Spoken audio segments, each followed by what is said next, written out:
So hi folks, got a fantastic guest here with me today, and it is Andy the Gabby Cabby, a YouTube sensation, I would say, gives his opinions about everything. How are you, Andy? Yeah, I'm fine. Thank you, Liam. Thank you for having me on. I wouldn't quite call me a sensation, but doing quite well. Yeah, all good.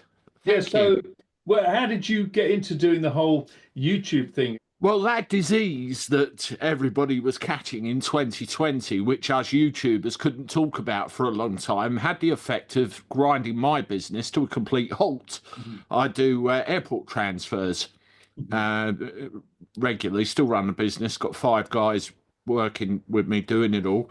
And out of frustration, I came into this garage with this thing here and started recording videos and put them on YouTube. Mhm. And I did one day. I mean, as you probably know yourself, with your channel, it's a thankless task at first. It's like you're talking to yourself for months, and then people start listening. And all of a sudden, one video one day exploded. I got thousands of views and literally hundreds of subscribers off one video. And I thought, hello, there might be something in this. And it's just grown and grown and grown and grown. But before YouTube, I've always dabbled a little bit here and there. But really, the last 4 years, apart from that, I've been driving cabs for a long time. How did it make you feel when suddenly, you were getting big views? Did it, I don't know, did it make you feel important, or did you just feel gratified? How did you feel?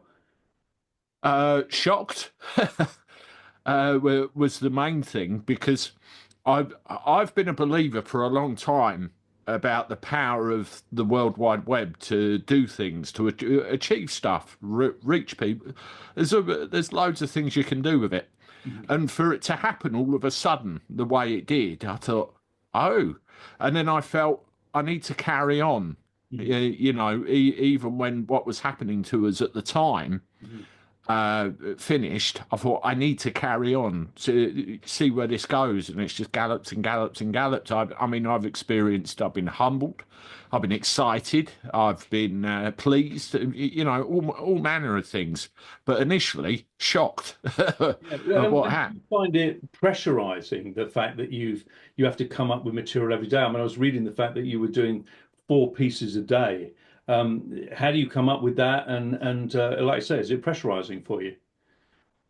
Yeah, I've used different formats over the years. I mean, initially I tried to do as many as 10 videos a day, and that's unsustainable. You just Yeah, end up creating content for the hell of it. yeah, But what I do now, I try to do 3 videos a day, yes. sometimes 4, Mhm, and I literally sit down in the morning, mhm. see what news is about. For example, Ricky Jones. I did a Yes. video on Ricky Jones this morning. I won't talk about it on your channel No. because it's not the subject of this video, but it's a trending thing. Get it on, give my opinion, and that's the way it goes.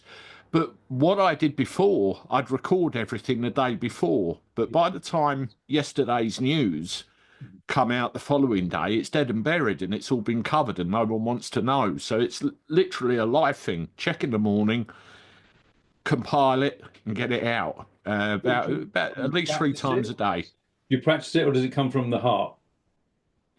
There's no script at all ever. Literally ad libbed. Everything is ad libbed. I literally just speak off the cuff as I find. Because in the videos you get sometimes a bit, yeah, I'm going to say that, and it's purely because it's just coming off here. Mhm.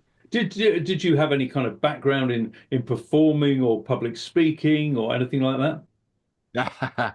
uh, well, years ago, at the beginning, before I was a taxi driver, I worked in IT, and for a few years I was a IT trainer. So I would stand in front of groups of maybe 20 people, Mhm, teaching them how to use a computer. So I was in front of a whiteboard mhm. and teaching people, try and help them get a job as well.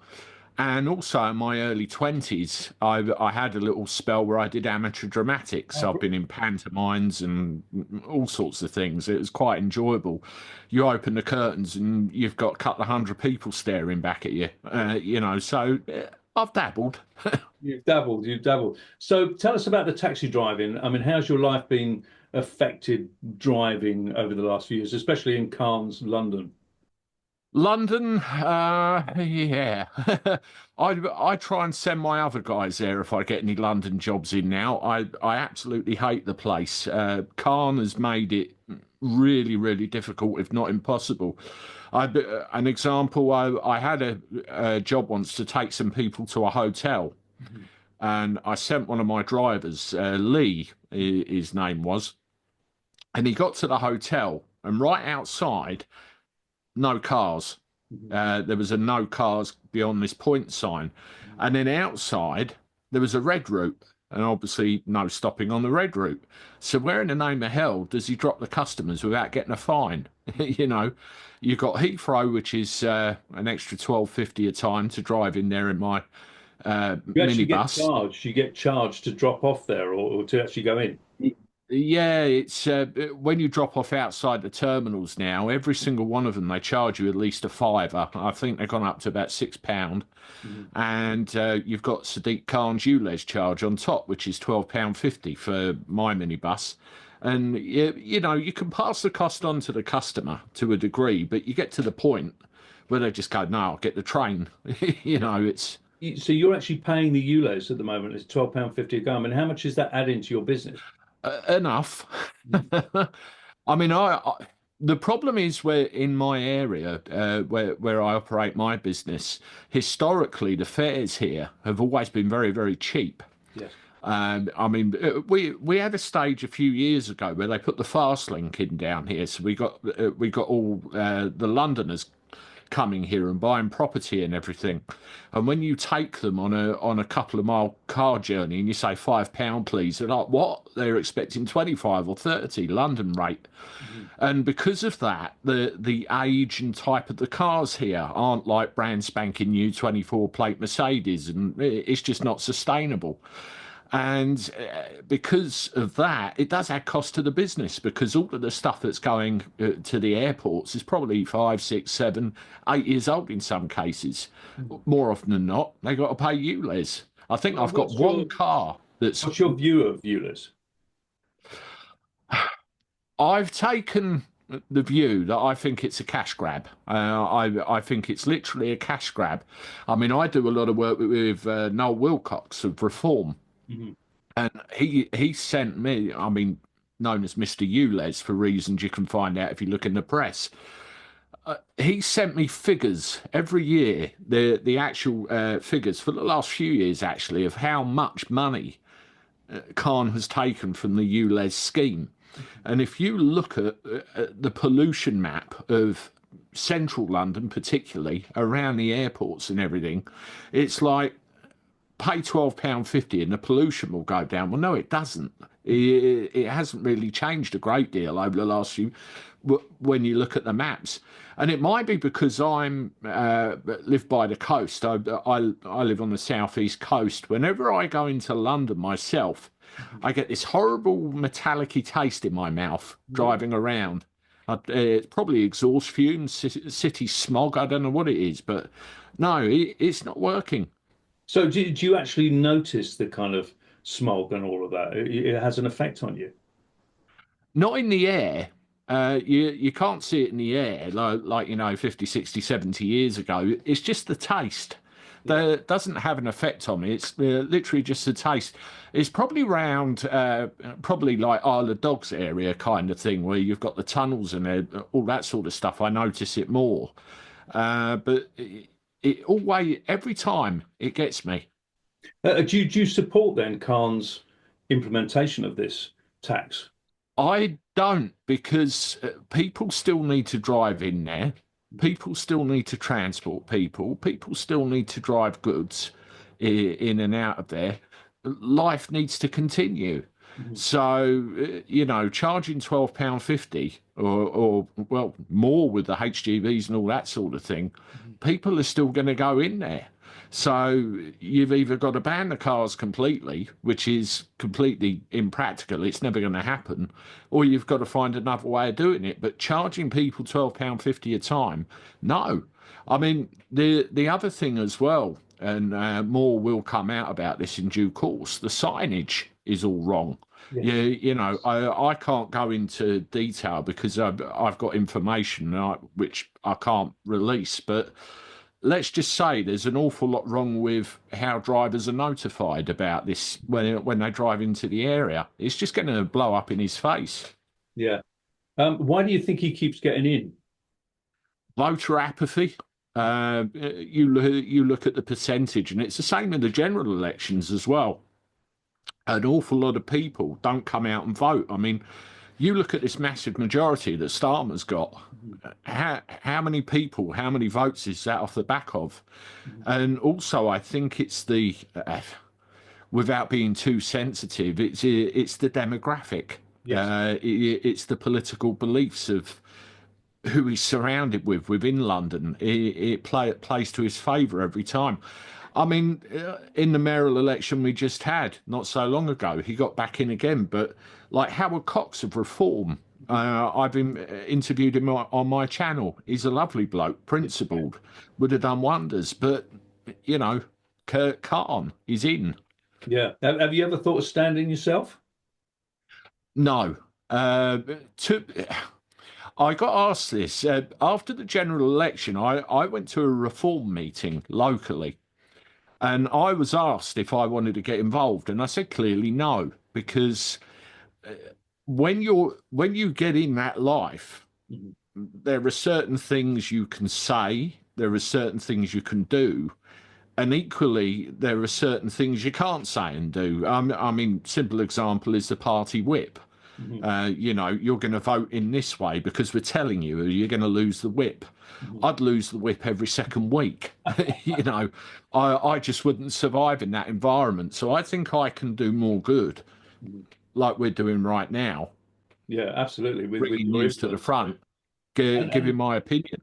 Going back to the Khan thing, the 20-mile-an-hour zone. I mean, how has that affected your driving? I mean, it must be really infuriating.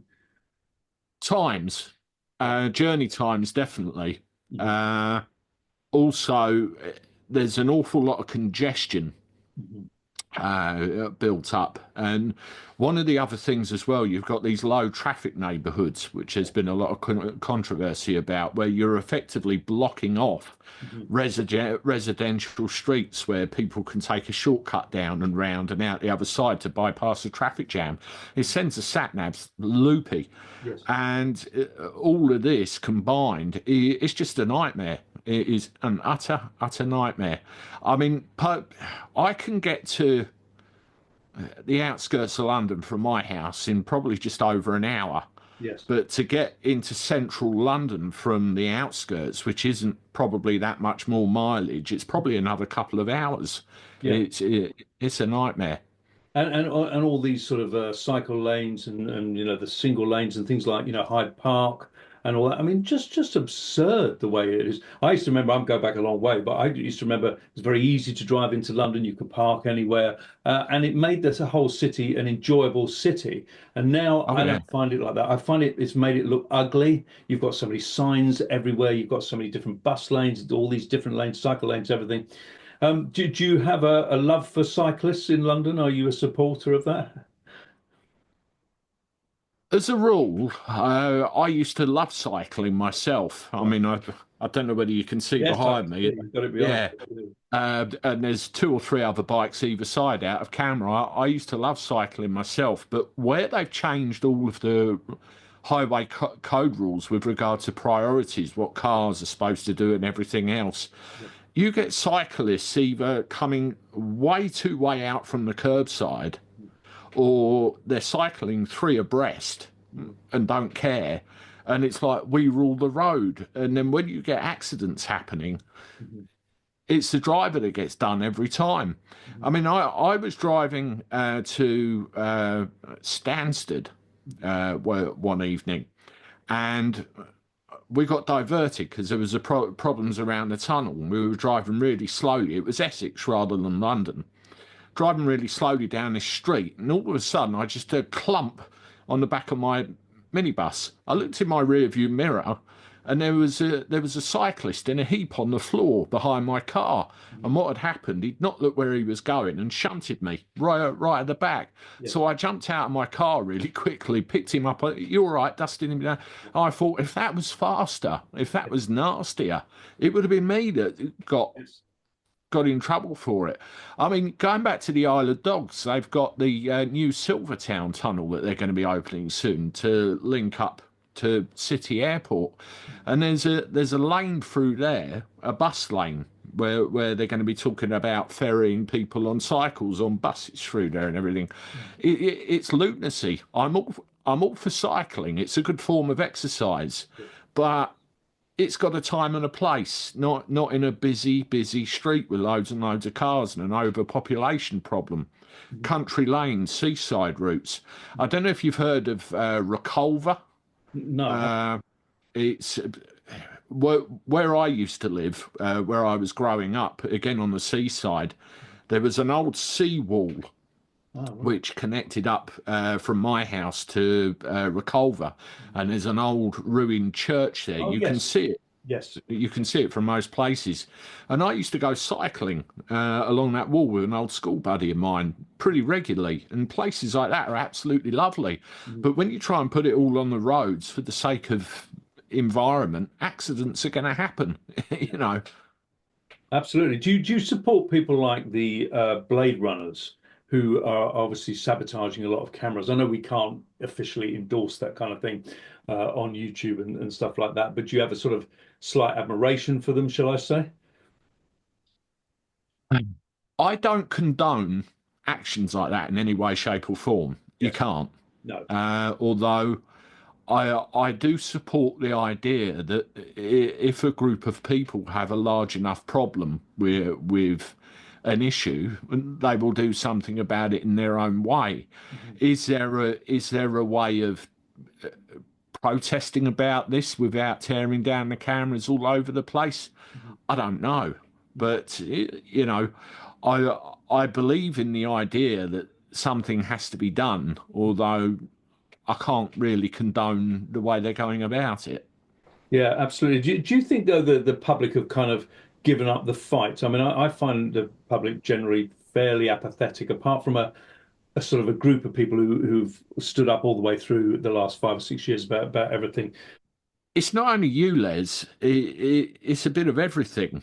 You know, you read stuff in the news every day. We're going to get taxed here. We're going to get charged there. That's going to go up. This is going to go up. You can't do that. You can't. And you just feel this, a weight on your head, pushing you down, grinding you into dust. And it comes across in the vote as well. People just think, oh, why do I bother? And then they get their own way. One thing I preach about on my channel very much, and it's very important, is the fact that people need to wake up. They need to get some fight. They need to say, enough, stop. Otherwise, we're not in control of our own destiny anymore. So would you be like a reform voter? Yeah, reform is a bit of a funny word for me. I mean, I started off as a conservative purely because of my family background, and to an extent, I've always been conservative. But right now, I'm politically homeless. I think they've ballsed up the whole entire affair between the two big parties over the years. Yes. And we need a reform. So for Nigel Farage and the Reform Party to stand there and say, we are going to reform, I can get behind that. I can vote for that, as long as reform is full of normal people, you know, like me, like you, who want to come in and represent their areas to the best of their ability. No party whip, but all the rest of it, a complete and utter reform. But when you read some of the stuff that you do about Farage in the press, when you see Tories jumping ship and coming over to reform and things like that, I think, is this Tory 2.0 or is this really reform? What are we getting here? If it's a reform, yes, I can get behind it, but I'm getting a little bit wobbly at the moment. It's a sour subject though, because as soon as you mention anything bad about Nigel, you mention anything bad about reform, everyone jumps on you and starts shouting, "Don't do that! You'll blow our last chance for salvation." Mhm. But we've got to be careful we're not led up the garden path. If you asked me 6 months ago, Mhm. I'd have said, "Yeah, I'll vote reform, no problem, no Yeah. problem at all." But watching what's happening, I'm a little like, I Mm. don't know. I So, probably will. I probably will because I can support the idea of reform. But what's going on with the leadership at the moment, in particular, some things they're saying, they need to shut up or they're going to do a lot of damage. yeah, do you think the whole Tommy issue, should they have kept quiet about that? I don't think they should have kept quiet because if you keep quiet, people put words in your mouth Mhm. and make assumptions about what you think and what you feel. What they've done is wrong, coming out and outwardly slating him, outwardly having a go at him. I mean, with the world, you've got the truth. Mhm. You've got the media, what they want you to believe is the truth, and then you've got reality sits somewhere in the middle. Mhm. We all know what Tommy's done. We all know his history and his involvement in exposing this big thing. The I'll just say the gangs Yes. that's coming out at the moment. We know it's all there, but if you look at the media, Mhm. they're saying he's a criminal, he's a fraudster, he deserves to be where he is, yada yada yada. The truth sits somewhere in the middle. Now, what Farage and everybody have done has said Tommy's a demon. We don't want anything to do with him. He deserves everything he gets. But 200,000 people turned up in London supporting Tommy, and Mhm. they would probably will do again on the 1st of February, when another event comes up. Mhm. And how many of those people could vote for reform that Mm. you've just Yeah. alienated? So Yeah. rather than not say anything or the tack they're taking, all right, we identify what Tommy's done in the past. We think it's really great and he's exposed a lot of stuff. But we're going this way and doing our thing. He's going that way and doing his thing. Mhm. So acknowledge, but don't criticise. We don't know Tommy. No. Do you have any sympathy with Farage? Because obviously he's got that dividing line where he doesn't want to endorse Tommy completely, because he wants to bring that sort of centre middle ground over to reform. And people may think Tommy's a bit extreme for that. So do you have any sympathy for his viewpoint? I have sympathy to a degree for his predicament because, as I said in the last question, the media, is still influencing a lot of people's truth up here, what they believe to be the truth. And if he stood up and said, "Yeah, I support Tommy Robinson," the Electoral Commission would be all over them. Hmm. Everyone in the House of Commons would be all over them. Hmm. The media would be all over him. They get destroyed. So he has got a very thin line to tread with regard to Tommy. But the same token, I don't think it's been gone about the right way. No, no, I totally agree with you. Do you attend any of these kind of marches? Are you? I think you've gone to things like farmers, haven't you? You've gone to the farmers' marches, and Yeah, yeah. I went to the farmers' rally. Mhm. The last, I think it's two rallies about Tommy beforehand where I really started getting involved. Mhm. I'll admit, and I'll say this on camera, I was a bit of a coward because I remember I that. look at all these crowds of people and potential for trouble, Yes. and I ask myself the question: if I go to that place, am I going to get nicked? Yes. And if the answer's probably, I still steer well clear because at the end of the day, I've got a wife and two kids to think about. Yeah. But having gone to the farmers' rally, Mhm. I was really pleased with how it went, the atmosphere, the experience. I got to meet a long-time collaborator of mine on YouTube for the first time. And it was wonderful. And you could film it, you could see the passion behind the cause and everything else. And the 1st of February, what's coming up there, I fully intend to be there. I Oh, mean, so you're going to we go? have some. personal stuff going on at home at the moment, which might stop me from getting there, but it is my intention to be there. And do you have any concern about going at all? Because I mean, people do think, oh, is there going to be a riot and this and that? But it's generally it's incredibly peaceful. Always. I mean, you get the again. We mentioned the media. They'll say far right extremists and all this sort of garbage. I mean, they probably said there were far right extremists at the farmers' rally. For all I, it's the same every time. I do have a safety concern, but it's the safety concern I'd always have with London anyway. It's just there's more people. I mean, I do. I do martial arts for keep fit, Yeah, karate, I'm and noticing you've got like the punch bag behind you. yeah, I've got another one in the garden as well. Yeah. And as a result of that training and other stuff as well, I always like to keep a certain distance Yes. between me and you, my area of control. Yeah. And when you're in a crowd crunched up like that, you're not really in control. So it does freak me out a little bit, but I look for an escape route as well, just in case it all goes pear-shaped. I can have it on my toes in the other direction. Oh, I I mean, do. I've always looked for an escape route, especially during the pandemic, if that's what you want to call it. 'Cause police were very heavy-handed with that. oh yeah. And they also were when they had the riots this summer. Oh yeah, I mean with the farmers' rally, I finished in the middle of Parliament Square. Mhm. I saw my friend, another YouTube creator, there, and well, Pass 49. Let's Yes. give him a shout out, Pass 49. Yes. Is he the ex-army guy?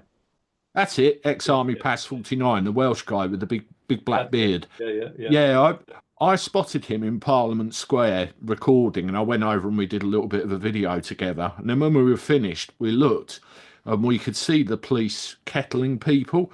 What Yes. it was in reality, it was clearing the roads so they could get the event over and done with, and the traffic. But we saw that, Yeah. and our immediate thought was, right, we're getting out of here, time to leave.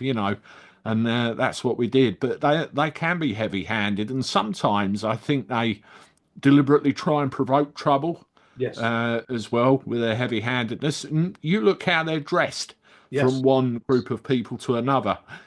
Something like a Tommy rally, they'll turn up in full riot gear. I mean, that's Absolutely. provocation in itself. Yeah, well, during the whole COVID thing, I covered all of that, and they were always turning up in riot gear, and you had, little old women protesting, and I mean, it was just an absurdity. So Mm. I feel that they've been incredibly heavy-handed. I think there is very much this two-tier policing. So, got 10 minutes left here. Starmer, tell us about Starmer. How have you coped with him coming in? I haven't. I I've never trusted the guy right before he got in. I mean, if you go back as far as Brexit, sorry if I've offended anyone with that word on your channel, but I it voted. starts. I'm a Brexit man, totally. Yeah, so same here. Yeah. You had a group of politicians who said this is a once in a lifetime vote. Once you decide, that's it. It will never be undone. And then after we all voted, I mean, me personally, I don't know about your beliefs. I voted for Brexit because I didn't want an outside political influence controlling my country. Absolutely. I didn't mind trading with you, but I didn't want you controlling me politically. That was my reasoning for Absolutely. you Total know sense. Yeah. the way I voted. But Keir Starmer was one of these individuals afterwards that basically did everything in his power to try and either encourage another referendum or discourage people or try and make them change their minds from what they decided. There was Yvette Cooper as well and various others. It was a shambles.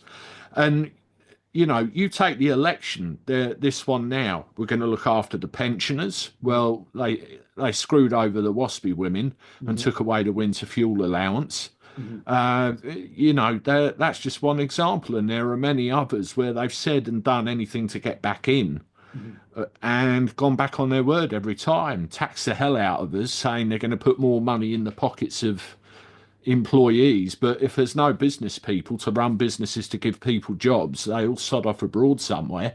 Sorry, swore there. Yeah. It's a disaster. But yeah, It's a I mean, all disaster, the and this country will go down the plug. Do you think he can last? I've annoyed people on my channel where I keep making videos with the word Starmer's finished in them. It's good to get people to watch, but I generally believe that he will need to be pushed rather than jump. He seems to be that kind of guy. He's not going to go anywhere. No. But politics or parties being what they are, it's survival of the party before any one man or woman. Yes. So I think if it gets to a point where the Labour Party massive think this guy's not really doing us any favours, he'll be out. I don't know whether it will be any time soon, next year. I don't know, but I don't feel he'll last a full parliamentary term, i.e., to 2029. I don't. But we will see. I may be wrong. So what about the thing I think that's most alarmed me has been the crackdown on free speech. Yeah, Had you worried about that on your channel? Did you think you were going to be censored or shut down? with the free speech thing. I mean, you look at Ricky Jones. I won't go into too much detail, but his court trial has been pushed back to August. Yes, yes, yes. Yeah, to August. Now, if that was somebody of a right-leaning persuasion who said that, Mhm. they'd be in jail now. Yeah, You know, it's selective free speech. It's all right for one lot to say something, but not the other. And if you look at what happened with the three little girls who yes, were slain by, well, let's call him a maniac, which is what yeah, he is. yes. Uh, Anybody that said anything uh, Mhm. was immediately put inside. So it does give people pause. And on YouTube, I noticed that people were putting disclaimers up saying, this is only my opinion, don't arrest me for it, or words to that effect. People were worried.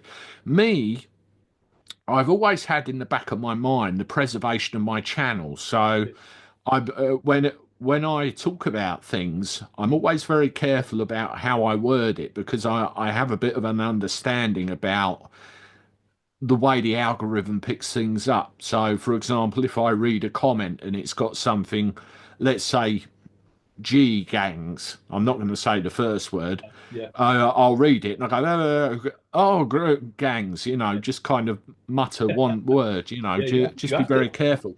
It's never bothered me because I always have been careful. Yeah. So are you pleased about Trump? I think it's a rocket. I love it. I mean, I'm very anti-establishment in my views, and as we discussed earlier, I want change. Yes. And the term before last, before Biden, where we had Trump in, somebody from outside of the political elite came in. You could tell none of them liked it. The media, the politicians, and everything did everything they could to say, "We don't like this man. Go away." And he's back in again. Yeah. It'll be very interesting to see what effect it has because he's no nonsense. Mhm. He's very much America first. That's obvious, Yes. and it'll be interesting to see the effect. And you talk about Starmer and David Lammy and all that sort of thing. They've said some very questionable stuff about Trump over the Yes. last 4 or 5 years. I've seen some tweets fairly recently that are going to come and bite them in the butt. So it'll be interesting. Yeah, it's great that Starmer wasn't invited. So we've only got a couple of minutes left, so I think it's very important that we plug your channel. Tell us, people will want to watch you. You've got what, 120,000 subscribers or more? I think something Over 123,000 just ticked over now. fantastic. So if people want to follow you, where do they follow you at? Where are all the outlets? Okay, obviously YouTube, youtube.com/Andy the Gabby Cabby. Yeah. I'm on Twitter or X, as it's known now. I think I'm just Gabby Cabby on there. You can find me on Facebook and Instagram too.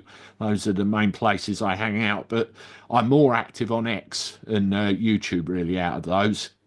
And what are your kind of plans now for the future? You're going to keep on going doing this? Kind of community of subscribers I've built up. And I do a live every Sunday where we just have a chat about the news or just a general chat.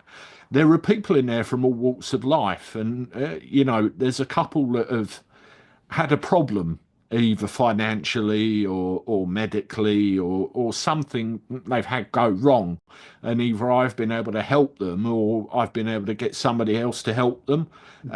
So it's really rewarding from that kind. But I'm just going to carry on doing what I'm doing, keep recording, keep bringing the news, and keep telling you what I think. Just a normal cab driver's point of view.